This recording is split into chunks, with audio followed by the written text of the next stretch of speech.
How can you change somebody's mood? Paint with happy colors in a warm key, and I'll show you how to do it. So let's get started.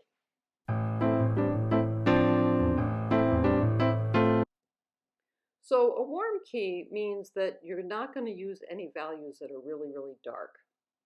So in order to do that, first I have to do a triad search. I'm looking for a red, a yellow, and a blue that are relatively light in value. They also happen to be bright, and that will contribute to the mood in the painting. So the yellow is a lemon yellow, the red is going to be a permanent rose, and the blue is going to be a cobalt blue. And the reason for picking cobalt blue instead of ultramarine is that cobalt blue is a step lighter. So now I have my triad, and now, so it's time to mix the secondaries. So between the between the blue and the yellow, there's a green. And now I think between the green and the red, and again, remember the red is a permanent rose, which is a step, that's a pretty light red, lighter than alizarin crimson, for example. There's a violet. And the last secondary is going to be an orange, and that will be the lemon yellow and the permanent rose, and we'll see what that looks like.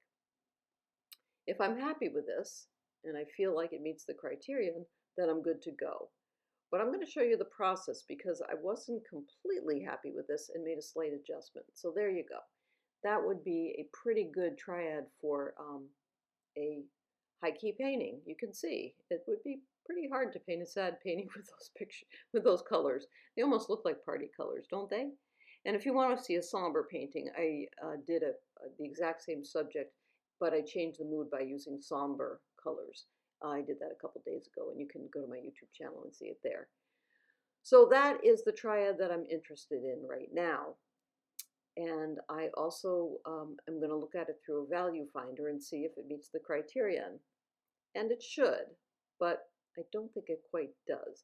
I hold the value finder up, and you can see that the light side, you'd call the fire colors are do disappear, but the dark colors are a little darker than I want them to be. So I decided to make a slight adjustment.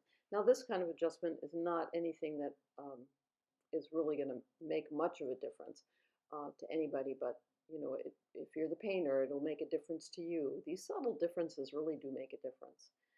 And it takes time at the beginning to make sure that you have the colors you want, but it's time well spent. Because once I get painting, I don't want to have to think about mixing color, if possible. You know, and I'm working on a small painting, so that's fairly easy. In a larger painting, that's it's not so easy because you have to mix up a whole lot more paint. So here's the second try at a triad. They're the exact same colors, but I've mixed them to be different ratios. You can see there's a slight difference. You can see the green is brighter and the yellow is brighter. And the violet is brighter. Yeah. So everything's a little bit brightened up in those secondaries. And I think I like that better. So that's what I'm going to do. So what I start to do is I start to mix those colors off on the side. So I have discrete puddles of these colors. And I'm mixing up more paint than I think is necessary because it is so common to mix watercolor paint and then not have as much as you want to have. The paper absorbs quite a bit of paint. And also I like to load my brush so that I'm never licking the paper. I make strokes, but I try not to lick the paper, which licking is kind of when you go back and you keep making a mark, a mark, a mark, a mark. I want to get bold strokes and as few strokes as possible if I can. So those are my goals. They don't have to be your goals. They just have to be my goals. So I'm pretty happy with this as being a high key triad now. So I'm going with the one that is below rather than the one above. And again, it's a very subtle difference. I don't even know if it was worth talking about, but talk about it we did. So now it's time to begin the painting. Now, I always say this, I never match my colors to the photograph because there's so much gray in photographs, but I do match the value. So I am matching the values to the actual photograph. And I'm using a number 12 flat brush. The paper is 140-pound Arches cold press. And I am as I said, using as few strokes as possible and looking for value shapes. This is probably about 4 times as fast as I usually paint, although I do paint pretty rapidly. The reason I paint rapidly is because by the time I'm ready to paint, I've done a lot of strategic and preliminary work, and I'm almost chomping at the bit. I am ready to go. This is also a small piece of paper. I think it's only like an 8 by 8 inch piece of paper. So it's not going to take much paint to cover up the real estate here. There just isn't that much of it. It's very different when you're doing a big painting and you have bigger piles and you really have to work on one area at a time, which is just a different discipline. I'm not saying one is better than the other. They're just different. So I'm working carefully, throwing a little bit of orange next to the green. And of course, that's always kind of effective when you can bring out any kind of complementary colors near each other.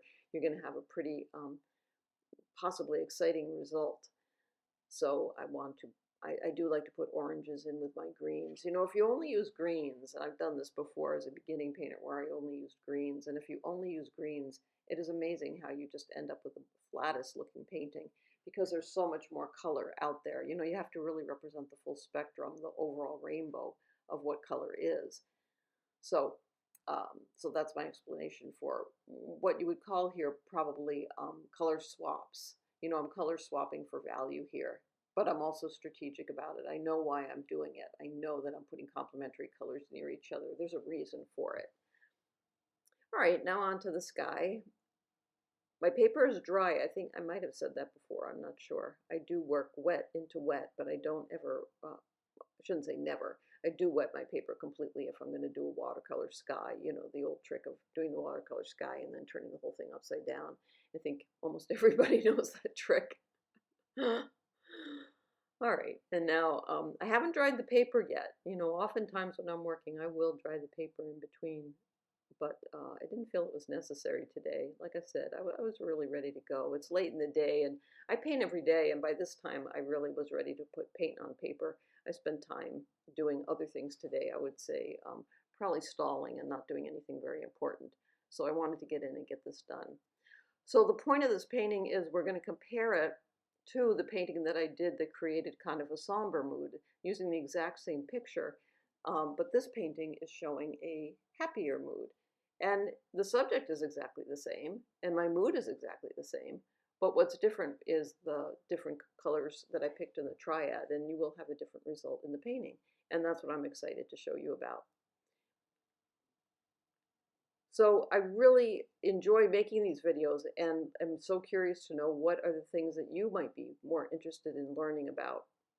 You know, what are the subjects that I'm not covering or that are really puzzling to you? Because I did find for me watercolor books just became very very difficult. I understand much better when people will show me a skill. I don't understand skills that much when I'm told about them. So I'm very willing to answer questions. So you can write them down below, and I will make a video just for you, and we'll share it with everybody. Oh, and remember to join my YouTube channel, please. So we're getting pretty close to the end. I think, though, that I do dry it at least once. I'm not sure. I can never remember after, you know, I go into the zone of painting and then I can't remember what I did. Okay, I kept it simple. So there's sort of a happy looking painting. You could say that was a sunny day, a very sunny day here in Vermont, pretty typical, but a variety of greens and also some oranges and purples and blues. You know, I've got all the colors of the spectrum in there. And those were the triads that I worked from, and you saw how I chose those. And now we're going to look at what I did 2 days ago, where I picked a somber looking painting instead.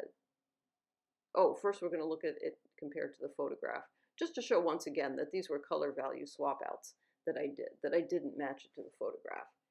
And I always say this, you know, it really helps not to be a matchy-matchy painter. I mean, you can match your colors exactly to the photograph, but the result is going to be, it's the strangest thing. You can be so accurate, but your actual painting will look very dull for some reason. Ah, there we go. So there's the painting that I did the other day on the right, where I used a somber sort of triad.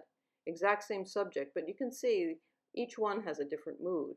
So go ahead and remember that you can change your color palette all the time and have different results. And as I always say, remember to keep the whites of your paper white, your paints wet, mass for value, mix for color. Please join my YouTube channel, and I will see you next time. Okay, bye-bye.